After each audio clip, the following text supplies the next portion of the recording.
This is your modern day Mexico. This is what you see today. A beautiful place for the few who have now invaded it and have called this land their own. The English world tells us that we are wrong, that we have no right here, that our Spanish culture is too extreme, and that it needs to be corrected by their world. But maybe they do not understand what kind of land this is, what kind of temperature this is, and what kind of resources these are. It is not an easy place to survive, and as they say that we are encroaching onto their lands and taking it away, that our world is sucking their world up, when their world has done nothing but expand. We have allowed them to come here and to build their own life, to start this new life.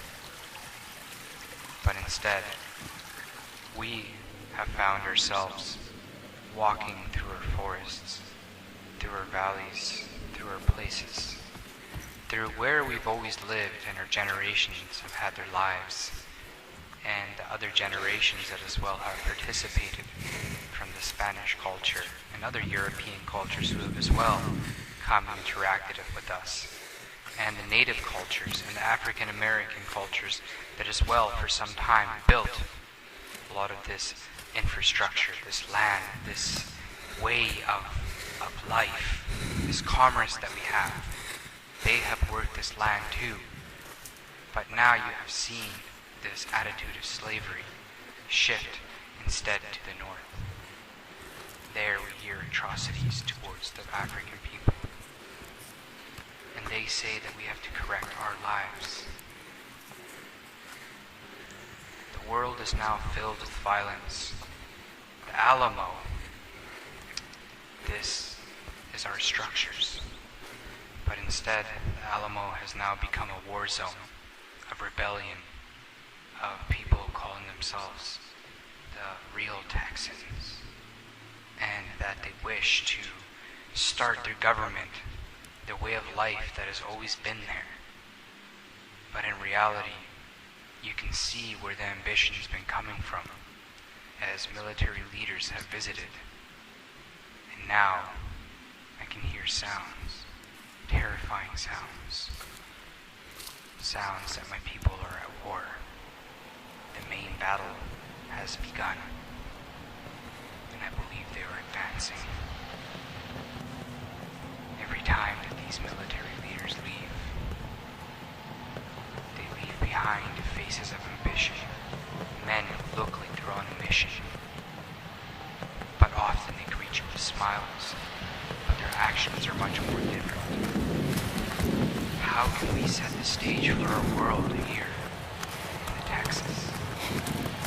Here, in this world, that Spain has formed, where there has been a world that has been conquered, Native American peoples who have been left and have mixed with the Spanish culture, and have created what we see today in modern Mexico with its own independence.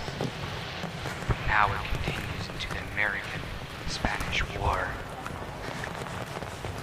a style of war that was fought between those two empires, because that's what the United States has become, an empire, the empire of the English world, that has its brother Britain, who was much more darker in its days. But now I am seeing that the light is dimming more here on this side.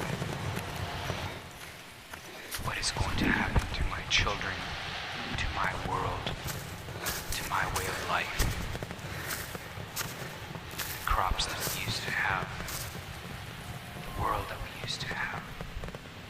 Our leaders that try to lead us the right way in these harsh lands that are shrinking and shrinking and shrinking every year, as people who claim to be liberators only eliminate and extinct our culture, cleanse it with murders and false trials and prosecutions, where our leaders are left to defend themselves in the harshest way, but then they are looked as if they were monsters. Their newspapers publish extreme words of hate, of liberation and righteousness over coward beliefs. They openly say that they should crush us, eliminate this tyrant and scum culture that exists here on this part of the earth that is not valid, and that they shall validize it with their culture and slavery and extreme ways of life. What will be of my children in the future? What will be of them? Will they be fugitives, trying to get back to their land? I hope that they are peaceful, and I hope that they work with the land that is left and that is taken. I hope that they can do the best they can to continue Mexico to something strong. When it was once Spain and it was once the Aztecs, as the great Aztec Empire laid here. Now we have many, many Native Americans still here, thriving, as well with the proud Iberian and Spanish cultures, which as well thrive, but now as well come under their own prosecution. And as we see their culture extinct and eliminated by the English world, the natives only sit and watch. There's few of these Spaniards left, such as myself, and I run through this forest, some of people scared.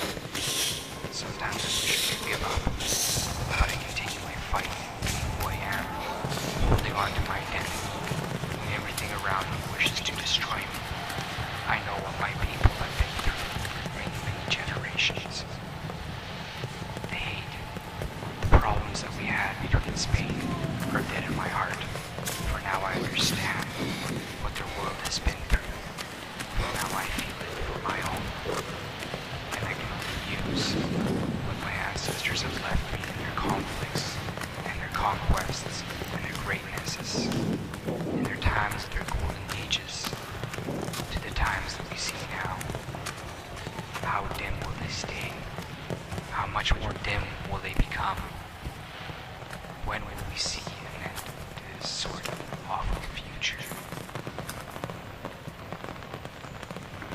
I don't know. I can only try to do my best as a young man and not get ripped up by the dogs that follow you in the forest.